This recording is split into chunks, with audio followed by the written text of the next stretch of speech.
Some prescription drug and pharmaceutical prices will be reduced almost immediately by 50 to 80 to 90%. Big Pharma will either abide by this principle voluntarily or will use the power of the federal government to ensure that we are paying the same price as other countries. To accelerate these price restrictions and reductions, my administration will also cut out the middlemen. We're going to totally cut out the famous middlemen. Nobody knows who they are, middlemen. I've been hearing the term for 25 years, middlemen. I don't know who they are, but they're rich. That I can tell you. We're going to cut out the middlemen and facilitate the direct sale of drugs at the most favored nation price directly to the American citizen. Okay, you know who he is. It is Dr. Oz, President Trump's administrator of the Centers for Medicare and Medicaid. Earlier today, I spoke with him about the president's latest executive order. Dr. Oz, nice to have you join me. Thank you, Greta. Dr. Oz, what is this executive order going to do for the American medical health care user? It's going to be a fairer way for Americans to pay the price for the medications they take. And just to put some numbers on this, 2/3 of Americans who are having bankruptcy, major financial issues, are having it because of underlying health problems, some of it driven by the costs of those health issues. And about 1/3 of people, when they go to the drugstore to pick up their medications, they get sticker shock. They can't. And so we've got a lot of people not taking the medications that their doctors have ordered for them. This causes both an unfairness to the American people with regard to their pocketbooks, but also to their own health. So what this is seeking to do, and the president has, I believe, created the most powerful executive order ever on pharmaceutical pricing, and especially with regard to health care, is to make the manufacturers do what they probably are already realizing has to occur.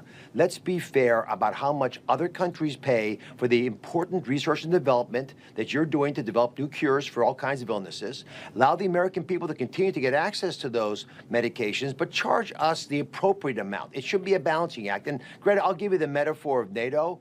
When the president went to NATO in his first term and said, guys, you're not paying anything, or at least as much as you should, for the protection you're getting through NATO, they began paying more. We paid less. NATO still exists. It still protects Europe. And for that reason, I believe it is a good example of what we will see when this executive order is put into place. You know, Doctor, I picked up some bug in Asia a few years back, and when I went to the doctor, I had to have a special antibiotic for it, and the price tag on it was $2,400. And then the doctor's office called me and said that I could get it, I think, in Canada for like $100. I forgot how it was, but you know, it was appalling to me, the difference. I went for the $100, by the way. Why is it that that so many people are getting their medicine in Canada and not here? For the very reason you stated, the president recounted the story of a portly friend of his who was in London, apparently a well-to-do gentleman, was lamenting the fact that his GLP drug for weight loss cost $88 in London, and he argued that it cost him more than $1,000 here. So there's a significant gap, and we showed a chart at the White House press conference where I narrated what we're seeing, which is if you just take the 10 drugs there, that chart to the right of the screen, if you look at what those drug prices reflect, that's the increase above what they cost in other countries like in Europe. So it's between 2 to 3 to 4 times more expensive to buy those same exact medications in this country versus Europe. That's not fair. And the equalization, which is what the president is calling this, is a very fair goal. I actually believe, and over the next 30 days we'll know for sure, many in the pharmaceutical industry knows this should not continue. It's not right for them to charge America. 70% of their profits come from America, and we're only 4% of the world's population.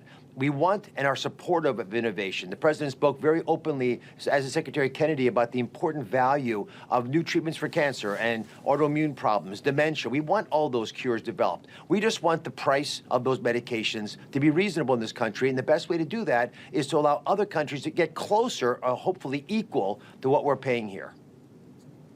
Well, some of an older population tends to need medicine more, unless there's something catastrophic as a young person like cancer. And for the life of me, I didn't understand in 2003, in a law that was passed by Congress and signed by former President Bush, is that it said Medicare could not negotiate drug prices. Explicitly said that, which to me at the time seemed rather insane. Is that there was no, with all the sort of the might of the marketing and muscle of Medicare, since it has so many people in its getting its Medicare, I couldn't figure that one out. How in the world did that happen? That's lobbyists and pressure from the pharmaceutical industry and their allies. And this is why I think President Trump has showed tremendous resilience and guts.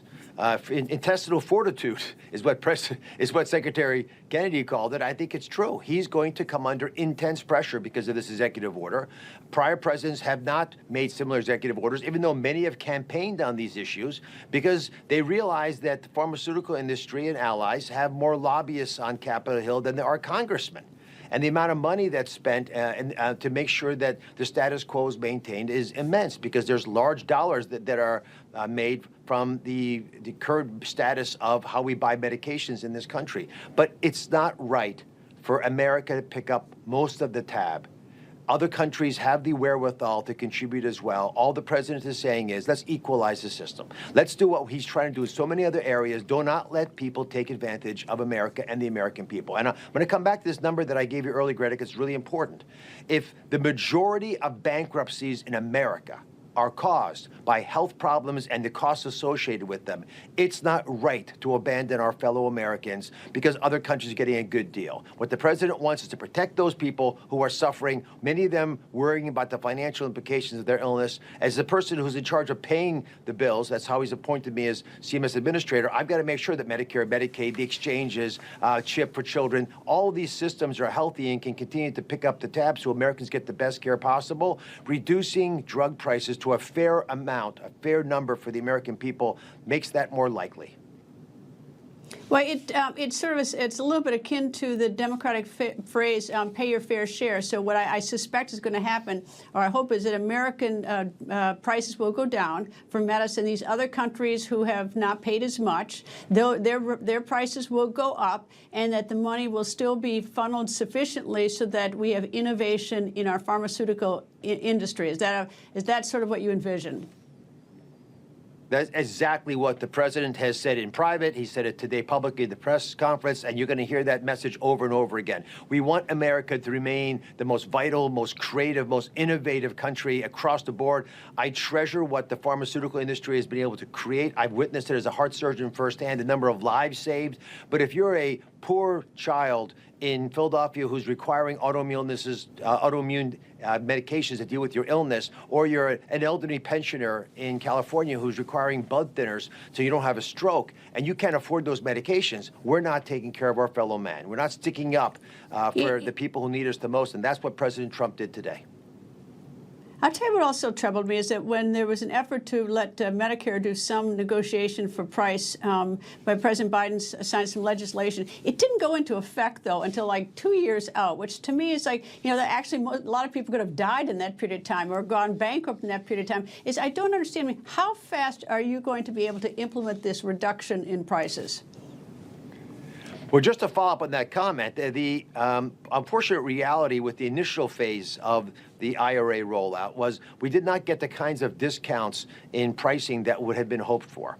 And if you put it all together, we're sort of balanced out at where many in the industry would already be buying some of these products for the American people. So the whole goal here is to completely reset the Etch-a-Sketch, to actually get everyone to rethink what's the right amount of money for you to make in the United States, and how much should you appropriately make in other parts of the world. Let's balance that out a little bit. Over the next 30 days, the executive order calls for our team to go out and speak directly to pharmaceutical executives and share what we believe is the most favored nation pricing. In other words, what's the price around the world that's being paid by countries like ours?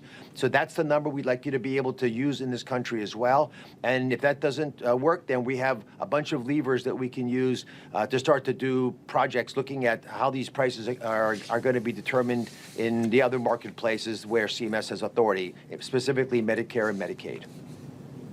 Well, I like the reference to the Etch-a-Sketch because I think they must shake it all up and start all over again because we need a lot of things fixed here in this town. Anyway, Dr. Oz, thank you for joining me, sir. Greta, always a pleasure. God bless. People think news just happens. It doesn't. It happens because there's someone there to capture the moment, to explain it and share it. That's my job. I go where news breaks and give you the facts.